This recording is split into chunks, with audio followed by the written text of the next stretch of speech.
Testis में जो accessory ducts हैं, ये डक्ट्स मुख्तलिफ किस्म के फंक्शंस में इन्वॉल्व हैं। यानी कोई डक्ट ऐसी होगी जो स्पर्मेटोजेनेसिस में इन्वॉल्व है, ठीक है। कोई डक्ट ऐसी होगी जो उसको ट्रांसपोर्टेशन में, कुछ स्टोरेज और मैच्योरेशन में, मुख्तलिफ किस्म के फंक्शंस में इन्वॉल्व होंगी। तो अब हम इन्हीं एक्सेसरी डक्ट्स को देखते हैं। आपने इन एक्सेसरी डक्ट्स की तरतीब याद रखनी है, क्योंकि तरतीब से ही आपको अंदाजा होगा कि स्पर्म ट्रेवल किस किस डक्ट से करके इजेकुलेट होता है। देखिए, सबसे पहले हम स्टार्ट करते हैं टेस्टिस से। हमने पढ़ा था ना कि टेस्टिस जो होता है ये पार्टीशंस में डिवाइडेड होता है, और हर एक टेस्टिस में तकरीबन 250 से लेकर 300 पार्टीशंस होते हैं, जिनको लोब्यूल्स कहते हैं। और हर लोब्यूल के अंदर 1 to 4 सेमिनिफेरस ट्यूब्यूल्स पाई जाती हैं।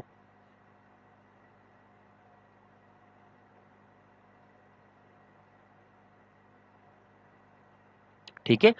अब जो 1 to 4 सेमिनिफेरस ट्यूब्यूल्स का मतलब है कि कम से कम एक होगी, या फिर दो होंगी, या तीन होंगी, या फिर चार होंगी, चार से ज्यादा नहीं होती। ठीक है। फिर हमने पढ़ा था ना कि इनके अंदर कुछ सेल्स पाए जाते हैं, सर्टोली सेल्स, सेमिनिफेरस ट्यूब्यूल के अंदर, और उनमें स्पर्मेटोजेनेसिस का प्रोसेस होता है। इसका मतलब है कि स्पर्मेटोजेनेसिस का प्रोसेस यहां पर इन सेमिनिफेरस ट्यूब्यूल्स में कंटिन्यूअसली होता रहता है, और ये प्रोसेस कभी भी रुकता नहीं है। अच्छा, जैसे ही सेमिनिफेरस ट्यूब्यूल से ये स्पर्म बन जाते हैं, अब क्या होगा? मिसाल के तौर पर एक पार्टीशन, एक लोब्यूल बनाते हैं।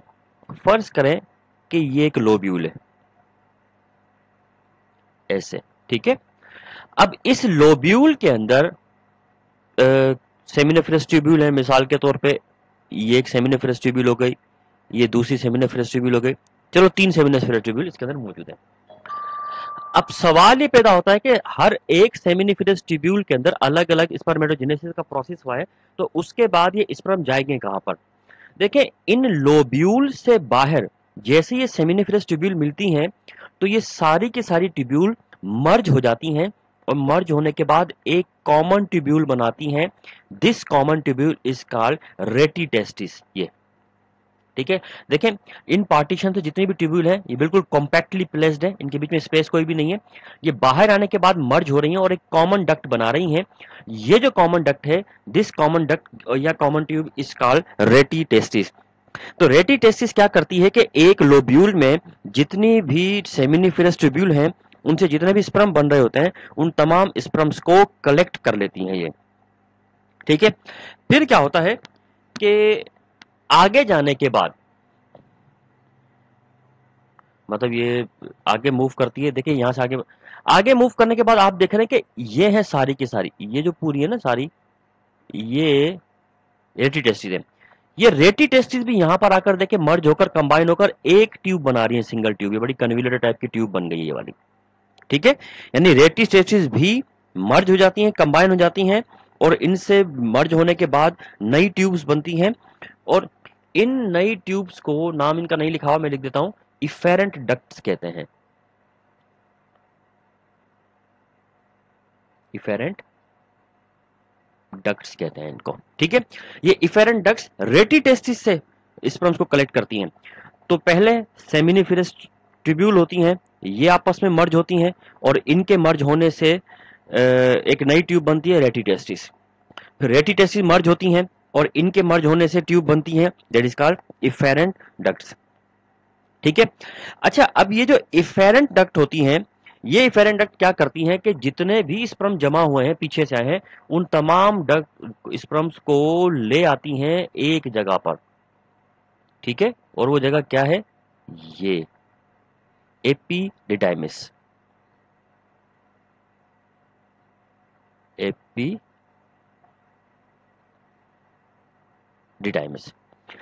एपिडिडाइमस एक 6 मीटर लॉन्ग कन्व्यूलेटेड ट्यूब होती है, ट्यूब्यूल होती है। 6 मीटर लॉन्ग है तो काफी बड़ी होगी।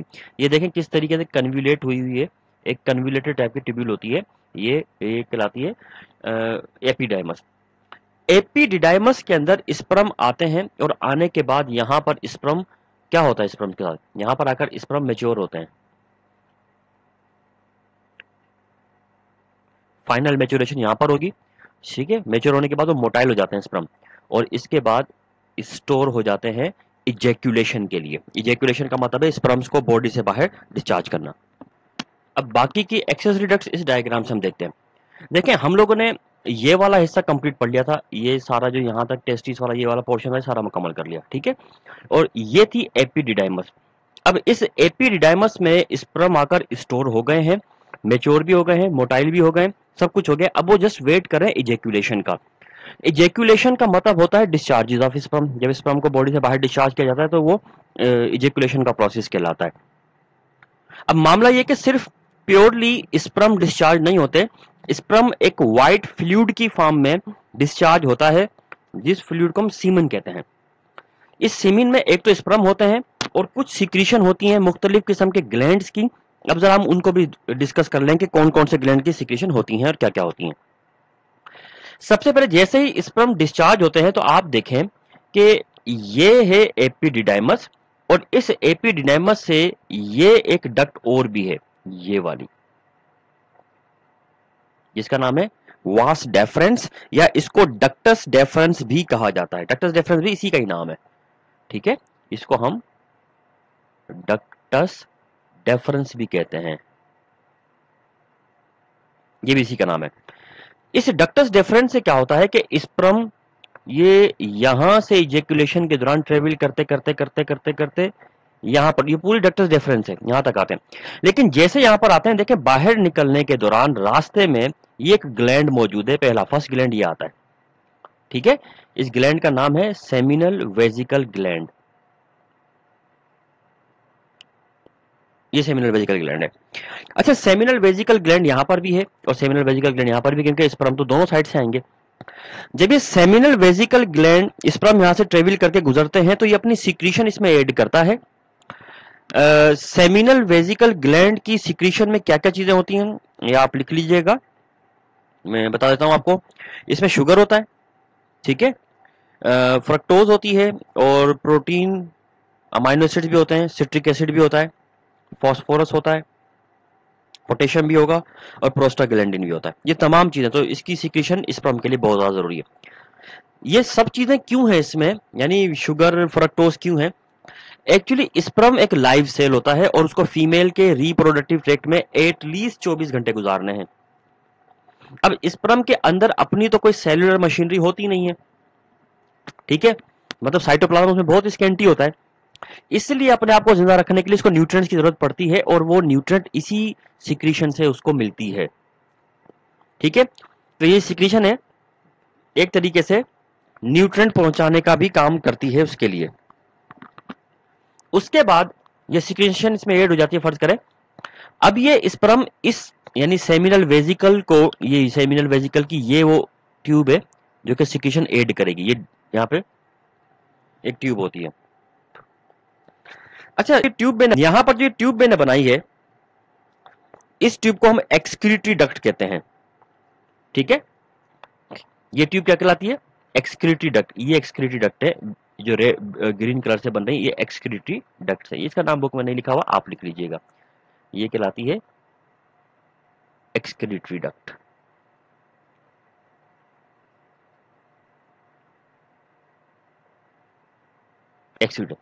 ये एक्सक्रीटरी डक्ट आगे जाकर मर्ज हो जाती है, मर्ज होने के बाद एक कंबाइन होकर एक डक्ट बनाती है, एक सिंगल डक्ट, ठीक है। ये एक सिंगल डक्ट बन गई येलो कलर की, ये सिंगल डक्ट कहलाती है इजैक्यूलेटरी डक्ट। ये येलो कलर वाली जो है ना, ये कहलाएगी इजैक्यूलेटरी डक्ट, इजैक्यूलेटरी डक्ट, ठीक है। और जहां से ये डक्ट कंबाइन हो रही होती है किससे? इस वास डिफरेंस की डक्ट से। यहां पर वास डिफरेंस की डक्ट जहां पर इस डक्ट के साथ, मतलब किस डक्ट के साथ? एक्सक्रीटरी डक्ट के साथ कंबाइन हो रही है, तो वास डिफरेंस के इस पार्ट को हम एम्प्यूला कहते हैं। This part is called ampulla. Ampulla क्या होता है? ये वास डिफरेंस का ये वो पार्ट होता है जो कि कनेक्ट हो रहा होता है एक्सक्रीटरी डक्ट के साथ। अब आप देखें कि इस इजैक्यूलेटरी डक्ट के दोनों साइड पर आपको ये स्ट्रक्चर दिखाई दे रही है, ये एक साइड पर भी है और ये इधर पर भी है। ये दूसरा ग्लैंड है, इस ग्लैंड को हम कहते हैं प्रोस्टेट ग्लैंड, ठीक है। पहला ग्लैंड था आपका सेमिनल वेजिकल और दूसरा ग्लैंड है आपका क्या? प्रोस्टेट ग्लैंड, यानी दूसरे नंबर पर प्रोस्टेट ग्लैंड आता है। ये जो प्रोस्टेट ग्लैंड है, इस ग्लैंड की भी सिक्रीशन होती है, और ये सिक्रीशन जो होती है बड़ी अल्कलाइन और मिल्की फ्लूइड सिक्रीट करता है। प्रोस्टेट ग्लैंड अल्कलाइन और मिल्की फ्लूइड सिक्रीट करता है, वो इसलिए कि ये जो सारी सीमिन है, स्पर्म वगैरह है, ये यहां से जब गुजरेंगे तो इसी जगह से यूरिन बॉडी से पास आउट होता है। तो ये पूरा जो डक्ट है यूरेथ्रा, ये एसिडिक नेचर की हो चुकी होती है। तो उस एसिडिक नेचर की डक्ट को न्यूट्रलाइज भी करना होता है, यानी उसकी एसिडिटी से बचना होता है। और दूसरी बात है कि ये स्पर्म जो है डिपॉजिट होंगे फीमेल के रिप्रोडक्टिव ट्रैक्ट में, और फीमेल का जो रिप्रोडक्टिव ट्रैक्ट का इन्वायरमेंट है वो भी एसिडिक नेचर का ही होता है, तो वहां पर भी स्पर्म डैमेज हो सकते हैं। तो ये जो अल्कलाइन सिक्रीशन प्रोस्टेट ग्लैंड के रिलीज होगी, ये इनके लिए बड़ी हेल्पफुल साबित होती है उस एसिडिक मीडियम को न्यूट्रलाइज करने के लिए या हैंडल करने के लिए, खासतौर पे फीमेल का जो होता है, क्योंकि मेल वाले में तो खैर एक बंदोबस्त और भी हो जाएगा जिससे प्रॉब्लम नहीं होती। ठीक है, बहरहाल अब इसके बाद ये आगे मूव करते हैं, और आगे जैसे मूव करते हैं, यहां पर देखिए तीसरा ग्लैंड मौजूद है जिसको हम बल्बो यूरेथ्रल ग्लैंड भी कहते हैं। ठीक है, और इसी ग्लैंड का एक और नाम होता है कॉपर्स ग्लैंड। कॉपर्स ग्लैंड भी इसी को ही कहा जाता है, कॉपर्स ग्लैंड भी इसी ग्लैंड को हम लोग कहते हैं। तो बल्बो यूरेथ्रल ग्लैंड और कॉपर्स ग्लैंड ये आपके सामने मौजूद है। इस ग्लैंड जैसे ही ये सीमिन यहां से पास आउट होके नीचे की तरफ मूव करती है, तो ये बल्बो यूरेथ्रल ग्लैंड अपनी सिक्रीशन भी इसमें ऐड करता है। लेकिन बल्बो यूरेथ्रल ग्लैंड की सिक्रीशन सीमिन के डिस्चार्ज होने से पहले ही रिलीज होना शुरू कर देती है। इसकी जो सिक्रीशन होती है काफी स्लिपरी और वाटरी सिक्रीशन होती है, यानी ये म्यूकस टाइप की सिक्रीशन रिलीज करता है, वो काफी स्लिपरी सिक्रीशन होती है, वाटरी टाइप की सिक्रीशन होती है, एंड जस्ट बिफोर इजेक्यूलेशन रिलीज होती है। ठीक है, इसका काम होता है कि पूरा जो ट्रैक्ट है आगे वाला यूरेथ्रा का, इसको सबसे पहले बात है कि न्यूट्रलाइज करना। ठीक है, ये न्यूट्रलाइज कर देती है, और दूसरी चीज है पूरे ट्रैक्ट को स्लिपरी बना देती है, ताकि जैसे सीमिन इसमें इंटर हो वो सारी की सारी बाहर आ जाए, कहीं पर भी इसका क्लॉट ना बन जाए, कहीं पर वो स्टक ना कर जाए। ठीक है, तो बल्बो यूरेथ्रल ग्लैंड की सिक्रीशन जो होती है ना काफी स्लिपरी और अल्कलाइन नेचर की होती है। इसका काम होता है न्यूट्रलाइजेशन ऑफ, ये जो पूरा पाथ होता है उसको न्यूट्रलाइज करना। उसके बाद यूरेथ्रा, यहां से यूरेथ्रा स्टार्ट हो जाती है, यहां से ये यूरेथ्रा देख रहे हैं कि ये पूरी डक्ट है, और यूरेथ्रा को मोस्ट कॉमनली हम यूरोजेनाइटल डक्ट भी कहते हैं, इसको यूरोजेनाइटल डक्ट भी कहते हैं। यूरो का मतलब यूरिन भी पास होता है, जेनाइटल डक्ट का मतलब है इसमें सीमिन या रिप्रोडक्टिव फ्लूइड भी इससे पास होता है।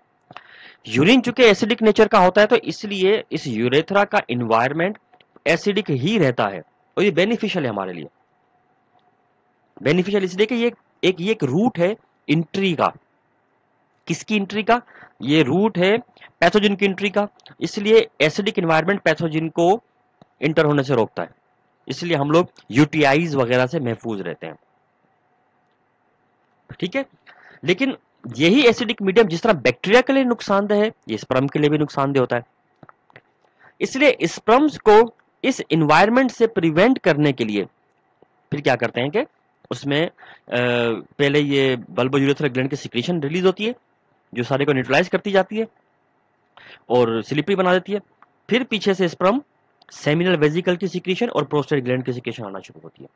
तो पहले बल्बो यूरेथ्रल ग्लैंड अपनी सिक्रीशन रिलीज करके उस पूरे ट्रैक्ट को फेवरेबल बना देता है, और इसके बाद ये स्पर्म बॉडी से बाहर सिक्रीट हो जाते हैं, और इस तरीके से स्पर्म सेमिनिफेरस ट्यूब्यूल से इन पूरे पाथवे से गुजरने के बाद डिस्चार्ज हो जाते हैं। इस पूरे पाथवे को समराइज भी करेंगे हम लोग। अब होगा ये कि ये पेनिस से, फर्ज करें ये पूरा का पूरा यहां से लेकर यहां तक कि पेनिस है एक मस्कुलर ऑर्गन, ये वाला। पेनिस के 3 पार्ट होते हैं। एक तो होती है इसकी रूट।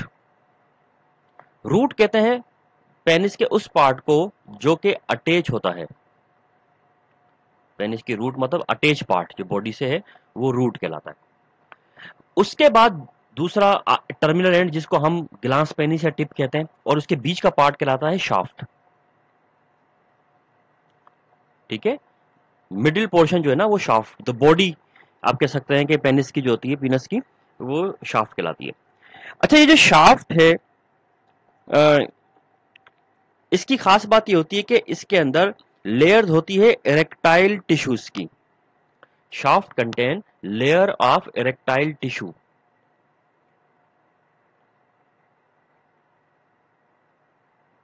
इरेक्टाइल टिश्यूज लेयर्स पाई जाती हैं, ठीक है। मतलब ये सारा एरिया, ये वाला, इसमें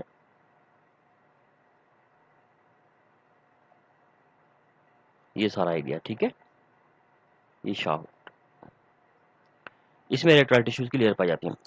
इन इरेक्टाइल टिश्यूज का नाम होता है कार्पस कैवर्नोसम।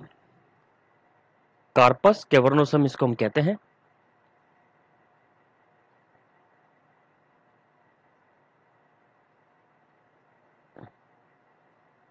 कार्पस कैवर्नोसम ये टिश्यूज है। इन टिश्यूज की खास बात ये होती है कि at the time of copulation, मतलब सेक्सुअल एक्टिविटी के दौरान, कॉपुलेशन के दौरान, या ये जो ब्लड सर्कुलेशन यहाँ पर बढ़ जाती है और इन टिश्यूज में ब्लड फिल होना शुरू करता है, जिससे ये जो पेनस है इसका साइज इंक्रीज होना शुरू हो जाता है और ये हार्ड होना शुरू हो जाता है, ठीक है। नॉर्मली इनमें ऐसा नहीं होता, इरेक्टाइल टिश्यू जो होते हैं ना वो एम्प्टी रहते हैं ब्लड से, ठीक। उसके बाद ये जो टिप होती है इसकी, ये ग्लांस पेनिस कहलाती है। इसको टिप भी कहते हैं पेनिस की।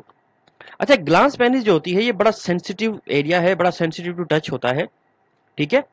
और इसी के अंदर ओपनिंग पाई जाती है, ओरिफाइस जिसे हम कहते हैं, यूरेथ्रल, एक्सटर्नल यूरेथ्रल ओरिफाइस, मतलब यूरेथ्रा की यहाँ पर ऐसे ओपनिंग होती है जिसके जरिए से डिस्चार्जिंग होगी बाहर, यूरिन भी यहीं से बाहर निकलता है और सीमिन भी। तो यहाँ पर होती है एक्सटर्नल यूरेथ्रल ओरिफाइस पाई जाती है, ठीक है।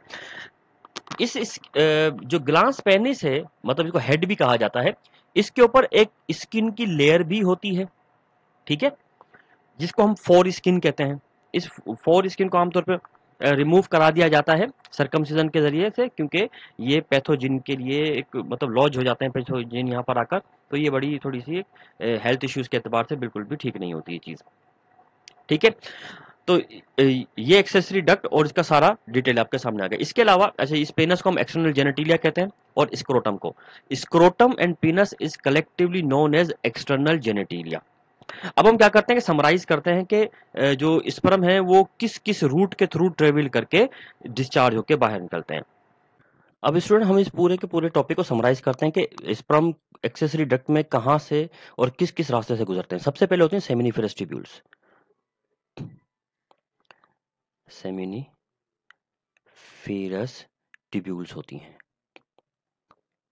ठीक है। ये सेमिनिफेरस ट्यूब्यूल आपस में कंबाइन होती हैं और इनके कॉम्बिनेशन से एक नई डक्ट बनती है, वो कहलाती है रेटी टेस्टिस। रेटी टेस्टिस कहलाती है, ठीक है। फिर क्या होता है कि ये जो रेटी टेस्टिस होती है, इस रेटी टेस्टिस से यानी ये कंबाइन होती है और इनके कॉम्बिनेशन से नई डक्ट बनती है, एफरेंट डक्ट्स, ठीक है। ये एफरेंट डक्ट बन गई, एफरेंट डक्ट में आ गई, ठीक है। अभी तक सब जो स्पर्म है वो उसके अंदर ही है, टेस्टिस के अंदर ही है। फिर एफरेंट डक्ट जो होती है इनको कन्वे कर देती है, स्पर्म्स को कहां पर कन्वे करेगी, ये करती है एपिडाइमस में, एपिडिडाइमस में कन्वे। यहां पर आकर स्पर्म स्टोर, मैच्योर और जो कुछ होना है वो सारे इधर पे आके होते हैं, ठीक है। फिर एपिडिडाइमस के बाद अब स्पर्म बाहर निकलेंगे और स्पर्म को बाहर निकालने के लिए एक डक्ट चाहिए होती है जिसको हम वास डेफरेंस कहते हैं या डक्टस डेफरेंस भी कहते हैं, कुछ भी लिख लें, हम लोग वास डेफरेंस लिखते हैं, इसको वास डेफरेंस कहते हैं या इसको हम क्या कहते हैं, डक्टस डेफरेंस हम कहते हैं। इसके जरिए से स्पर्म बाहर निकलते हैं। ये डक्टस डेफरेंस जो होती है आगे जाकर सेमिनल वेजिकल से कंबाइन होगी, और किससे कंबाइन होगी, सेमिनल वेजिकल की एक डक्ट होती है, उस डक्ट को हम कहते हैं एक्सक्रीटरी डक्ट।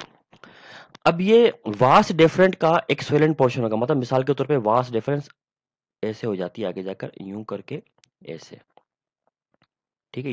ये जो वास डिफरेंस का फूला हुआ है इसको एम्प्यूला कहते हैं, और ये एम्प्यूला अपने आप को अटैच कर लेता है सेमिनल वेजिकल की डक्ट के साथ, जिसको हम कहते हैं एक्सक्रीटरी डक्ट। ठीक है, इसको हम कहते हैं एक्सक्रीटरी डक्ट कहते हैं। ये हमने देख लिया डायग्राम के अंदर एक्सक्रीटरी डक्ट कैसी होती है। अब यहां से लेकर यहां तक जितनी भी डक्ट्स हैं सारी मल्टीपल हैं, मतलब सेमिनिफेरस ट्यूब्यूल ये तो 500 के करीब होती हैं, उससे ज़्यादा होती हैं। रेटिटेस्टिस भी काफ़ी सारी होती हैं, फिर उनसे कम, यानी ये रेटिटेस्टिस इनसे कम है, किससे? सेमिनिफेरस ट्यूब्यूल से। फिर सेमिनिफेरस ट्यूब्यूल से कम जो होती है इफेरेंट डक्ट्स होती हैं, और फिर एपिडाइमस होती हैं, 2 होती हैं, एक राइट में साइड पर, राइट वाले टेस्टिस में, एक लेफ्ट वाले में। फिर वास डिफरेंस भी 2 होती हैं, और एक्सक्रीटरी डक्ट्स भी 2 होती हैं। और फिर एक्सक्रीटरी डक्ट के बाद अब सारी ट्यूब जो है ना वो एक-एक हो जाएंगी, मतलब ये मर्ज होती हैं, और मर्ज होने के बाद बनती है एक नई डक्ट जिसको कहते हैं हम इजैक्यूलेटरी डक्ट कहते हैं। तो यहां से बनती है एक इजैक्यूलेटरी डक्ट। इजैक्यूलेटरी डक्ट ये हमने पढ़ा था कि इजैक्यूलेटरी डक्ट जो है ना सेमिनल वेसिकल के अंदर से वो डक्ट निकल कर आती है, और किस में आती है? दूसरे वाले ग्लैंड में आती है ना, जिसको प्रोस्टेट ग्लैंड कहते हैं, उसमें आके ये डक्ट बन जाती है। फिर ये इजैक्यूलेटरी डक्ट जो है ये जो आकर ओपन होती है किसके अंदर? ये ओपन होगी यूरेथ्रा के अंदर, ठीक है, यूरेथ्रा में। और यहां से फिर यूरेथ्रा की जो टिप होती है जिसको हम एक्सटर्नल यूरेथ्रल ओरिफाइस कहते हैं, उसके जरिए से स्पर्म बॉडी से बाहर रिलीज हो जाते हैं, ठीक है। तो इस पूरे रास्ते के जरिए ट्रेवल करते हुए स्पर्म यहां तक पहुंचते हैं। अच्छा, अब इसके अलावा व्हाट इज सेमिन? सेमिन किसे कहते हैं? ठीक है, सेमिन या सेमिनल फ्लूइड, ये किसे कहा जाता है? सीमिन या सेमिनल फ्लूइड जो है ये एक्चुअली कॉम्बिनेशन है 2 चीजों का, sperm plus secretions of accessory glands. Accessory glands, accessory gland कौन से हैं? जो ग्लैंड हमने पढ़े थे, कौन कौन से? 3 ग्लैंड हमने पढ़े थे। एक ग्लैंड हमने पढ़ा था सेमिनल वेसिकल, एक पढ़ा था प्रोस्टेट ग्लैंड, और एक पढ़ा था हमने बल्बो यूरेथ्रल ग्लैंड जिसको कॉपर्स ग्लैंड भी कहते हैं। सेमिनल फ्लूइड जो होता है इसमें स्पर्म के साथ जो सिक्रीशन होती है ना एक्सेसरी ग्लैंड की, इन तीनों ग्लैंड्स की सिक्रीशंस को हमने इंडिविजुअली डिस्कस कर लिया है, ठीक है, कि वो क्या क्या फंक्शन परफॉर्म करती हैं और उन सिक्रीशन में क्या क्या चीजें होती हैं। अच्छा, इन सिक्रीशंस में एक और बड़ी इंपॉर्टेंट चीज पाई जाती है, मतलब जो सीमिन के साथ ही सिक्रीट होती है, वो है वेजिकुलेज एंजाइम। वेजिकुलेज एंजाइम ये भी रिलीज होता है किसके साथ? सीमिन के साथ। ये वेजिकुलेज एंजाइम क्या करता है? सीमिन को क्लॉट करता है फीमेल के रिप्रोडक्टिव ट्रैक्ट में, ताकि सीमिन जो है वो फ्लश आउट होकर बॉडी से बाहर ना आ जाए, तो ये इसको क्लॉट करने का काम करता है, ठीक है। तो इन तमाम चीजों के कॉम्बिनेशन को हम लोग सीमिन कहते हैं या सेमिनल फ्लूइड कहते हैं इस चीज को।